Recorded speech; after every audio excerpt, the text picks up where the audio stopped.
Oh, I bring you greetings. It's been a long time since I last made a video, and today I just thought I think it's an appropriate time for me to share the things that I want to share now. They've remained on my heart since I shared about them 2 days ago during a radio program on Radio Botswana 2, RB2. I appeared on that show on behalf of my friend. I have a friend who started a foundation that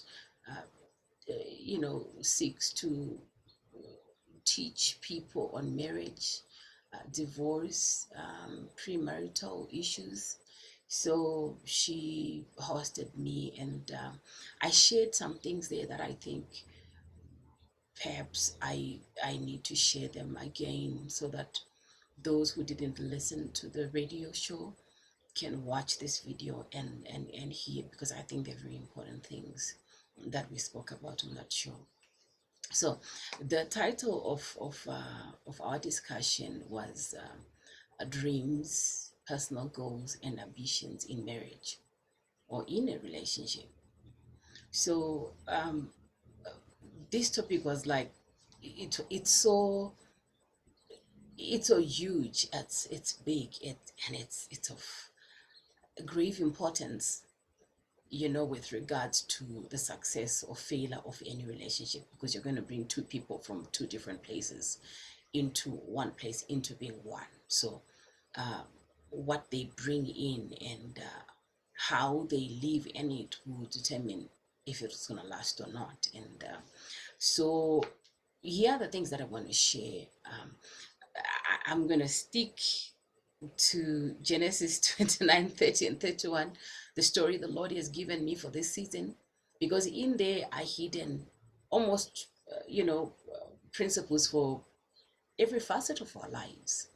There's really nothing that Jacob didn't go through that doesn't paint a picture of our lives. So I want to share from that story, Genesis 29.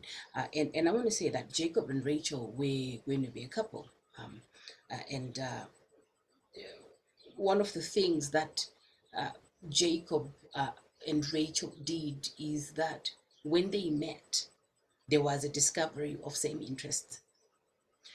Jacob was a shepherd at a well, and Rachel was a shepherd who arrived at the well with sheep. And I've shared before, I made a write up the other day that the name Rachel means female sheep.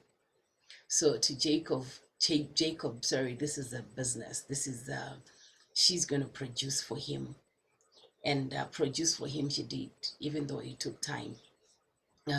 But what I want to share from that story is the fact that because Jacob was a shepherd and Rachel was female sheep, she's great rewards for Jacob. And because she was also a shepherd, she understands this world. She understands this business. She understands rearing of sheep and goats, whatever livestock her father had. She understands this world, so she is relevant to Jacob. Jacob is a farmer, and so they will share a lot of things in common concerning this business. They will talk about how to look after kids or lambs. They will talk about how to multiply. They can even help each other, hurt them, because they both know how to do it. So so before they even got married, they already knew that within them, is the ability to join their forces, and they can become something greater. They can actually just really become one, and they can achieve this goal. So I'm going to read a lot so that I share, as much as I can from the notes that I put down. I write that Jacob and Rachel had sheep in common, which is a business in common. It's pastoral farming in common. This is before they even got married. So that means before you get married, you can actually know. You need to know where this potential spouse is going.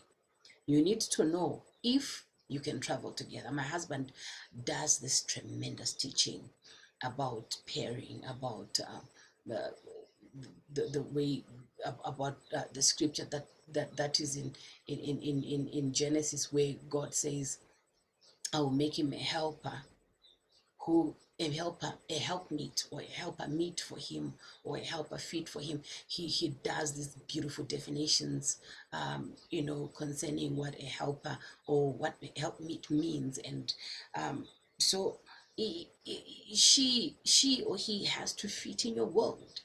So Jacob has to fit in Rachel's world as much as Jacob is expecting Rachel to fit in his world, because this is not going to be a one-sided affair. And I can tell you, if you're married, you know that marriage is not a one-sided affair. No matter how much one tries and wants to dominate, it's not a one-sided affair. So uh, they have to be married in thought, married in ambition, married in dreams. So these guys have basically, their dream is married, and so they can, like I said, pursue it together. There will be less misunderstandings towards how to reach this goal, because both of them are familiar with the business and practicalities of it. These two can agree and work together for the achievement of their common goal. Remember Amos 3 verse 3, two cannot work together unless they agree.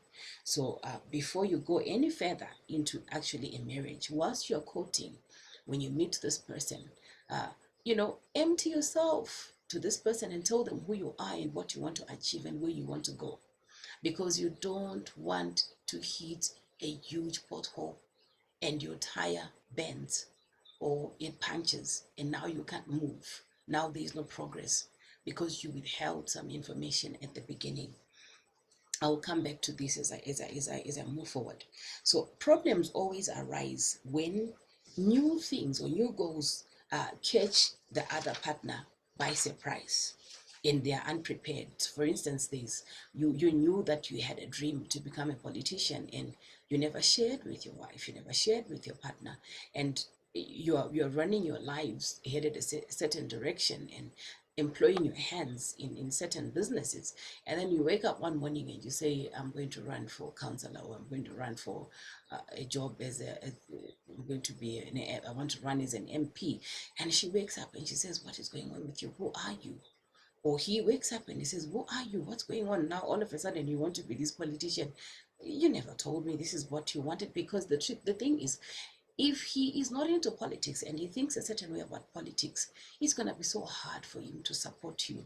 It's going to be so hard for him to stomach this change. So these things need to be communicated at the beginning. And I shared on radio the other day and I said, sometimes the picture is not completely clear, but there are glimpses of the path the person is walking, so you are able to tell, okay, this thing has potential to grow and head there. Or if something comes, the person was already leading there, so there are no root surprises there.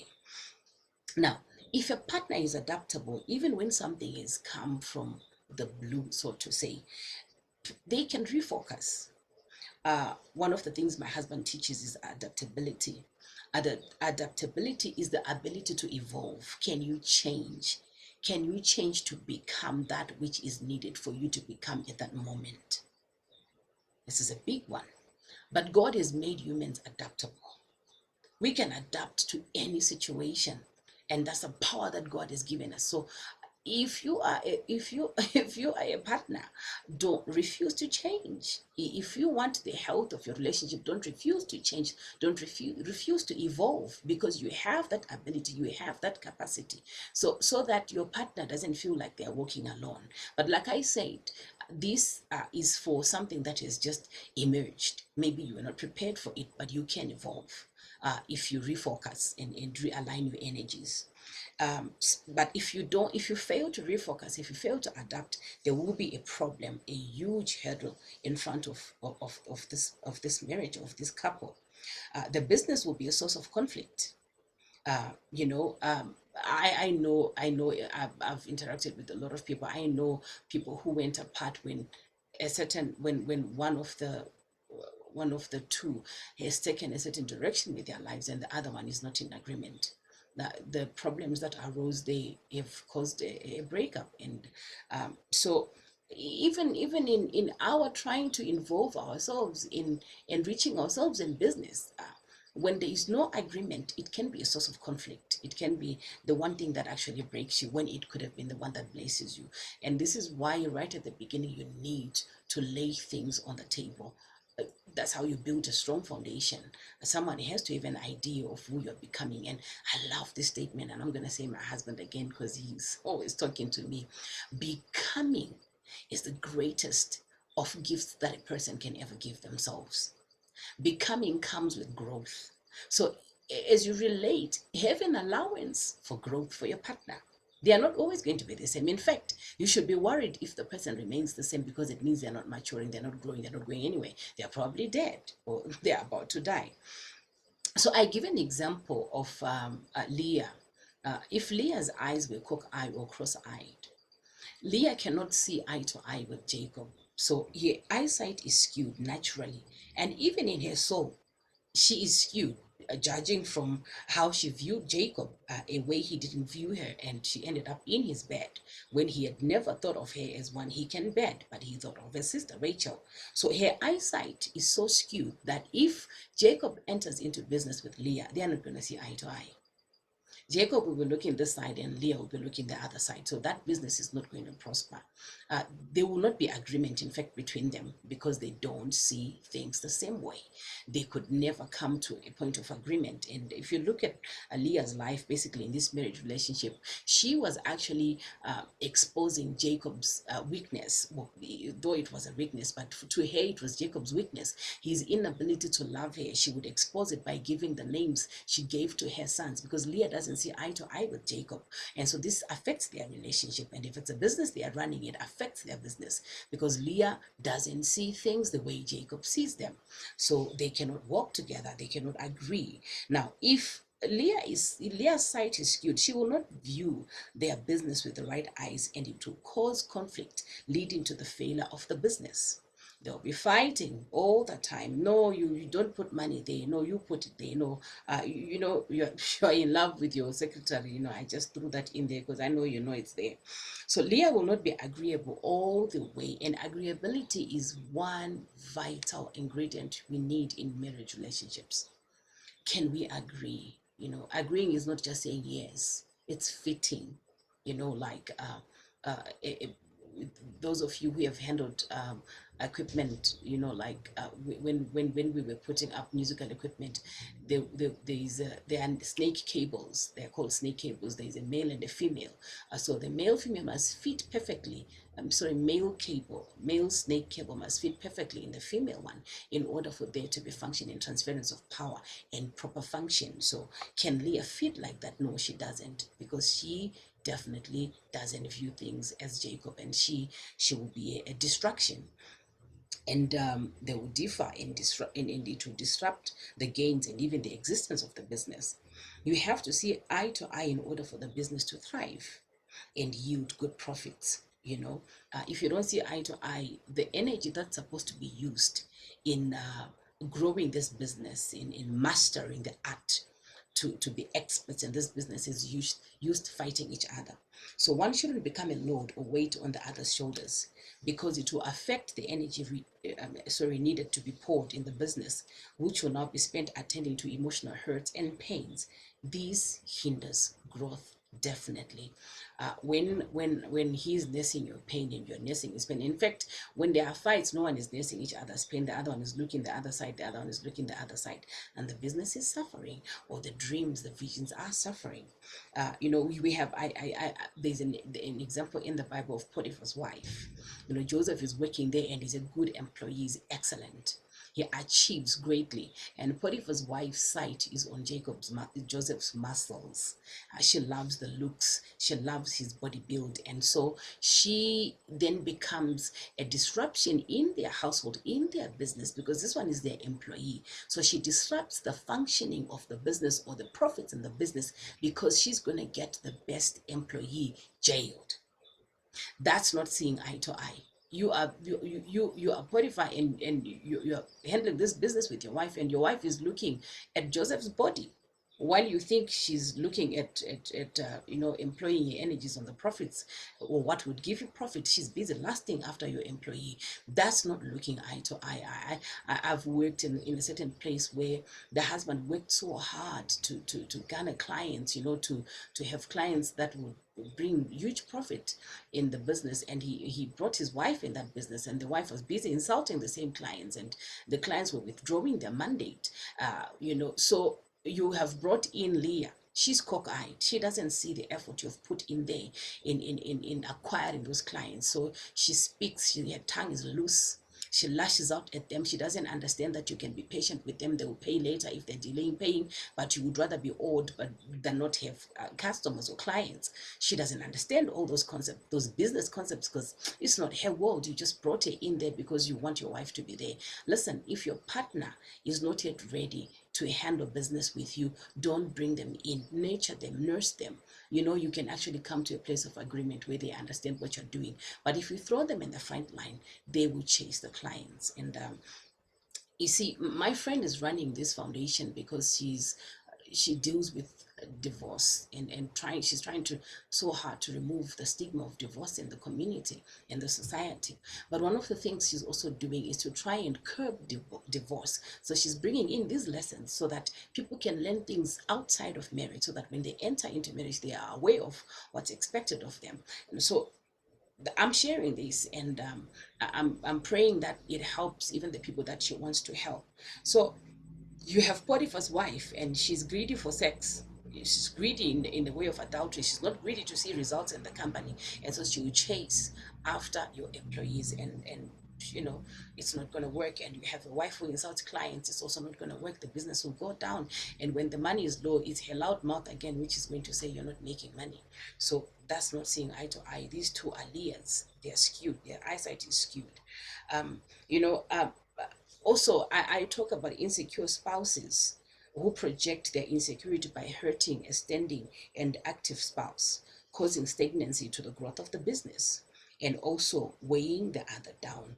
They will destabilize the union, and it destabilizes the business in turn. So when the union of a couple which is operating a business together is destabilized, the company or the business is definitely going to be destabilized. The progress is going to be affected, and it's going to be a problem. So you work at having a healthy relationship. That's why you need to be in agreement before you even go so far as to get married. Because listen, when you get married with a goal with your partner. What do you want to achieve together? See, marriage is not just for sex. Marriage is not for hugs and kisses. Marriage is for fulfillment of purpose between two people. That's what should be primary in our heads as we enter into these things. But unfortunately, sometimes we actually think it's for fulfillment of our feelings. Okay, you are held, you are touched, you have kissed, you have had sex. After that, what are you going to do? This is where fights begin, because now we have done what we did and there's nothing else to do, and then you are at each other's throats, and that's not beneficial for the relationship. I touch on how we have the story in Judges 16, verse 4 to 21, about Samson and Delilah. I shared this on radio the other day. These two didn't see eye to eye. Samson is a judge. Delilah is wherever she is, but I'm pretty sure Delilah didn't have so much of a vision, because if she had a vision for herself, she wouldn't have had to be in the path of Samson to bring him down. People who bring others down are people who have no visions for their lives. People whose aim is to bring other people down have no vision and goals for their lives. They are not dreaming. So Delilah stands as this person whose role is to distract and to cause destruction in another person's life. So they don't see eye to eye. Samson should have been sitting on his throne, working, but he's out there with a person who doesn't even believe in what he is doing, because then he left that seat and went to Sorek in order to live with her. So if someone loves you and they see that you're walking away from your purpose, the first thing that they say is, my friend, you are forsaking that which you are born to do. This is a person who cares about you. But if you're with Delilah, she doesn't care. So you can get off your throne. She doesn't care. It's your own problem. It's your business. She will get what she wants from you. So these two couldn't see eye to eye. They didn't see eye to eye. And so Delilah became a tool to destroy Samson. Samson's career and Samson's life. That's what happens when you're not in agreement. And I'm praying that any unmarried person who will listen to this is paying attention to the details of what I'm saying. You will fill in the blanks because you know yourself. Delilah represents partners who fall in love with people with great roles in life, but she doesn't care about it. She will help destroy the person. She will be at the front line of his saboteurs, those that sabotage. That's what Delilah stands for. And so if you're Samson and you marry Delilah, you're marrying someone who's actually going to kill you. You're marrying someone who's going to stop you on the tracks. You are headed for greatness. She stops you because she doesn't see eye to eye with you. She's a girl from the valley. What is a Highlander doing with a girl from the valley? Ask yourself. Fall in love with a dreamer, I say. Another dreamer. If you are a dreamer, fall in love with another dreamer. Don't fall in love with people who don't dream, because people who don't dream hate dreamers. I'll tell you. Joseph has 11 brothers. Let me excuse Benjamin and just say the other 10. So Joseph has these 10 brothers, and these brothers don't dream. He is a dreamer, and he shares his dream. And because he's a dreamer and his brothers are not dreamers, they hate him. And so because they can't stop him from dreaming, they attempt to kill him, because now when you're dead, you can't dream. So I'm saying, if you want a lasting, fulfilling relationship, fall in love with another dreamer. And I'm going to do here a little bit because it's important. When you fall in love with a dreamer, they respect your dreams. Because a person who dreams respects their own dreams. So when you dream, they will respect your dreams because they know dreams are important. I'm not just talking about I dreamt going there and what. No, I'm talking about I want to become this. People who have vision, people who are focused, people who know where they want to go are very attractive. They keep your hands busy, they keep your head busy. So fall in love with another dreamer so that you dream together or you fulfill your dreams together. But if you fall in love with a sleeper, your dreams are going to go to sleep. You fall in love with a sleeper and she will cause your dream to sleep for long, for long as opposed to it coming to life, because all she wants is to sleep. So here's the thing: choose a partner or one to relate with according to the purpose that you have, or according to what you want to become in life. What you want to become should be top of your priority list. It should right be at the top there, because if you don't put it at the top, you are easily going to discard of it. Now, it should be the top of the list of what matters to you, so that you use it to measure if a potential partner fits in your life. Don't suppress your ambitions and dreams to fit in that person's life. They will haunt you. Those unfulfilled things will haunt you, and you will hate that partner, you will hate that person, accusing them for hindering your growth and your success. So what am I saying? I'm saying that whatever dream you have, whatever vision you have, put it right at the top of your priority list. Use it to measure who fits in your life.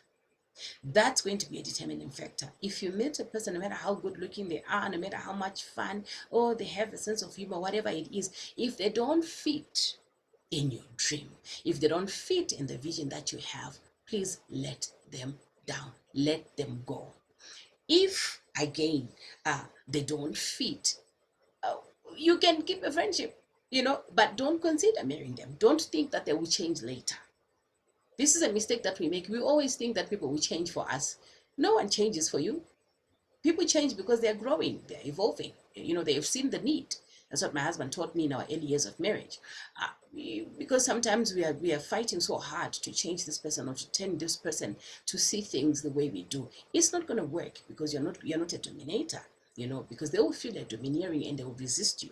So that's why it's important that you are in love with someone who's dreaming. You are in relationship with someone who's dreaming. You don't have to force them to do anything. They are busy. They're busy thinking. They're busy dreaming. They're busy scheming. You know what I mean?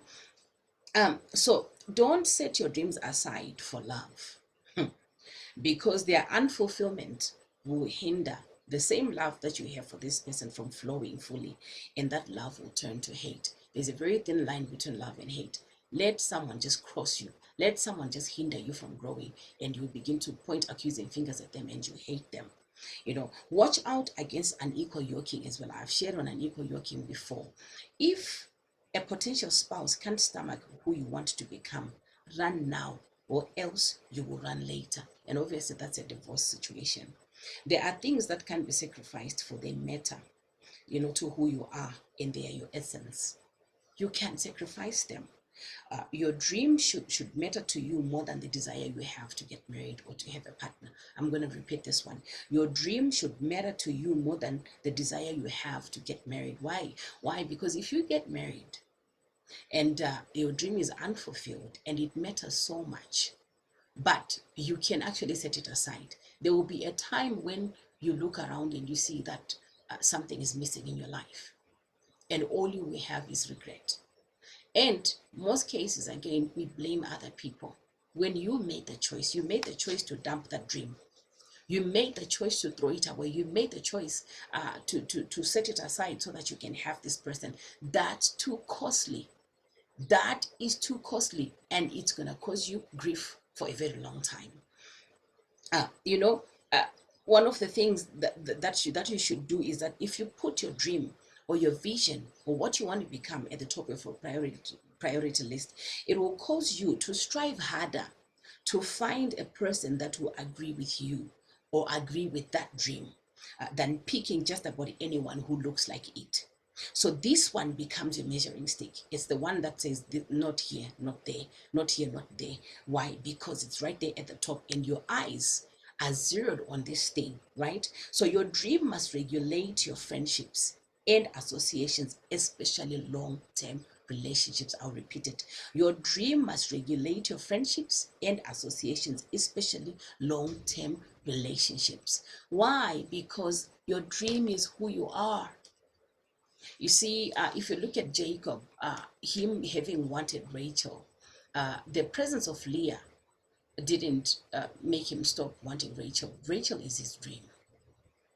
Rachel is his dream, and I can tell you she's a fine dream because he watched her for 7 years, desiring to marry her.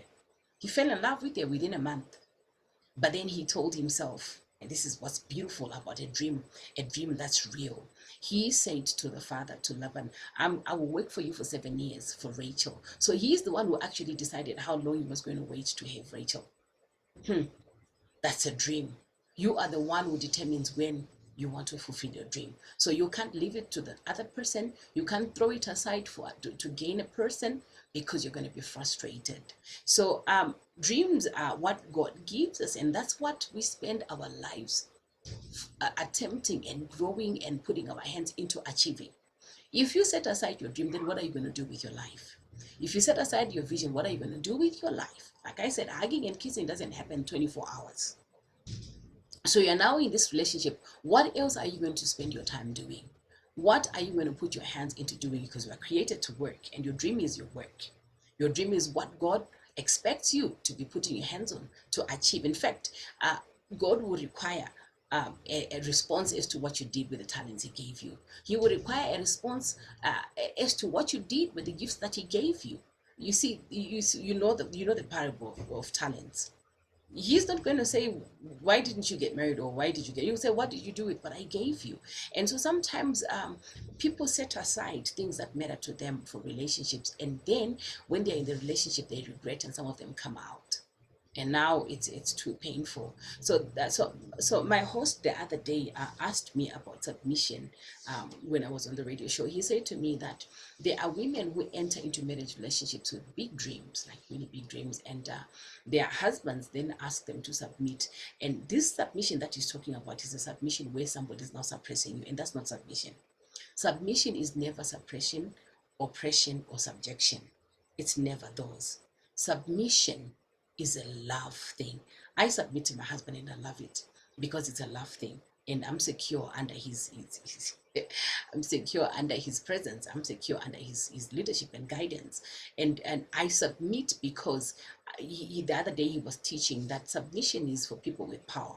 You have the choice to refuse. You have the choice not to do it, but you choose to do it. So that means you're laying aside your power. You are laying aside your choice. It's a decision you're doing. It's a free will thing. Submission is free will. Submission is not oppression, I repeat. And also submission is not foolishness. Submission is not wickedness, because what some people do now is practice wickedness on their partners, especially when a man is ignorant.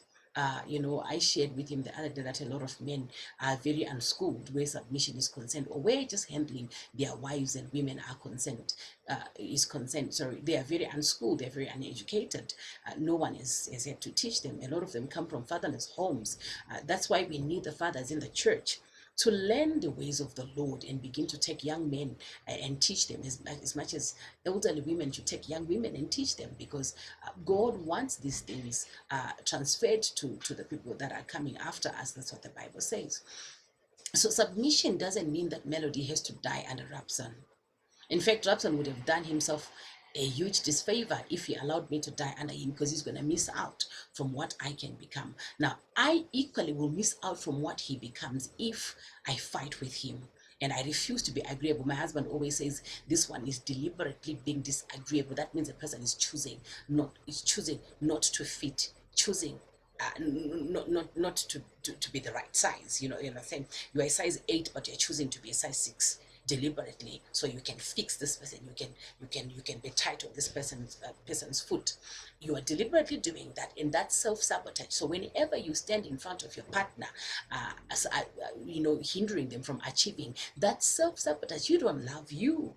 You don't understand what you are missing. You don't understand who you are, in fact, because you should be. I would be happy if one day my husband stood in front of the world and he testified, because of this woman, I was able to live my dreams. Because of this woman, I have a crown on my head. I'd be happy to hear him say that. And I believe equally he would love for me to stand somewhere and say, because of my husband, I am who I am and I've been able to achieve. Why? Because we are made to work, and the work is what God puts in our souls, our dreams and visions. So, brethren, friends, bear in mind, don't throw away your dreams, your visions, your ambitions for a relationship. Be in a relationship that allows you to dream. Be in a relationship that allows you to thrive. Don't hide your dreams at the beginning. Put them forth. Let them be like on your forehead. Yeah, let them be on your forehead, so that when this person meets you, they're meeting your dreams. When this person meets you, they're meeting your ambition. When this person meets you, they're meeting your goals. This is who I am. More than my body, I am these things. I pray that the Lord blesses you with this message.